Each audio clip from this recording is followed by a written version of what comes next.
2018 was a year full of milestones for cannabis reform. But the man at the forefront of the congressional push for federal cannabis legislation says the next 2 years will be even more groundbreaking. This will be the most pro-cannabis caucus Congress in history. We've had a number of people who've stepped up, who've taken a stand, campaigned on it. I've talked to over 6 of the new people, and they're very open-minded or actually very supportive. Blumenauer, one of the founders of the bipartisan Congressional Cannabis Caucus, says the midterm elections helped remove some of the biggest roadblocks to federal marijuana reform. We've had tremendous progress in Congress, but we have been restrained, shall we say, by some people in the Republican leadership who refuse to allow us to vote on proposals. They're not here.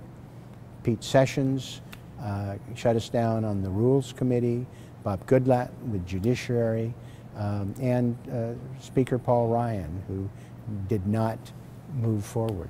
With some major Republican opponents gone, Blumenauer says he and new members plan to focus on taking incremental bipartisan steps over the next 2 years to make big marijuana reforms. What does that roadmap to legalization look like? Well, what we've done is to prepare a series of recommendations that cover virtually every committee in Congress. Increasing access to medical marijuana for military veterans, opening the door to federal research on cannabis, and giving legal cannabis businesses full access to banking are high up on the list of reforms Blumenauer says members plan to tackle. And these are items that help build the momentum that will make the difference that I think sets the table for moving towards legalization in this Congress.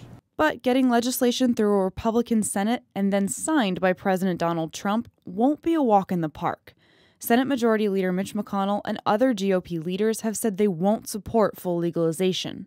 But other Republican senators like Cory Gardner and Steve Daines support some marijuana initiatives and have already introduced bills to reform federal prohibitions on banking and veterans' access to cannabis. Blumenauer says convincing opponents to support reforms might not be as hard anymore as public support for legal marijuana grows. The way that is most tellingly achieved is by what the voters want. This is something that is demanded by the public, and cannabis, as I mentioned, is more popular than any politician. 61% of Americans supported legalizing recreational marijuana in a 2017 Pew Research Center survey. Last year, voters in Michigan chose to legalize recreational marijuana, and 3 red states, Missouri, Oklahoma, and Utah, legalized medical marijuana.